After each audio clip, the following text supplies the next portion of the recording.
Ukiichezea amani ya Tanzania, umechezea amani ambayo hautakuja kuituliza tena. Vita imepiganwa na Idi Amin pamoja na Mwalimu Nyerere.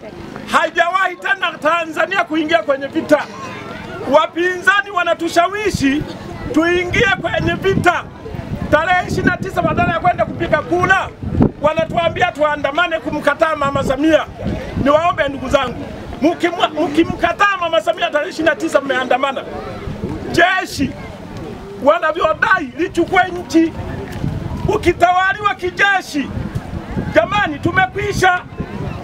Maana jeshi ni amri. Jeshi wakiamua kwamba kila kaya uchange $200,000, utachanga bila kuuliza maswali. Jeshi wakiamua kwamba kila kaya ipeleke ng'ombe 5 zikaliwe kwenye jeshi, zitaenda. Jeshi wakiamua mlale saa 2 ya asubuhi, mtalala. Kwani waombe ndugu zangu, kwenye swala la amani, tusichezee amani wa Tanzania.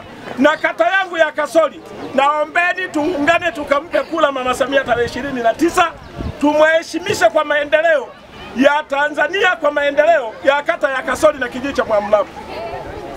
Hayo ndio nitaka kuyasema ndugu zangu.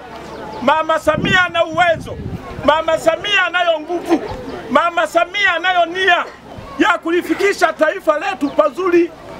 Tuunganeni naye tarehe 29, tumchague tena. Ndugu zangu,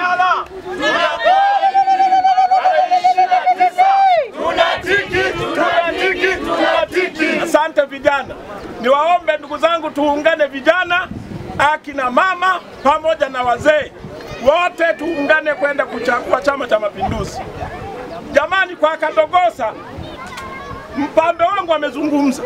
Kadogosa hahitaji kupimwa, ni mtu ambaye anajulikana kote Tanzania nzima, ni mtu anayehitajika.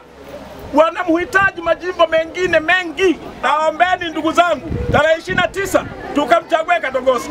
Kadogosa ana lengo moja, anataka ibadilishe jimbo la Bariadi vijijini, aligeuze lifanane na majimbo ya mjini kwa kuleta barabara.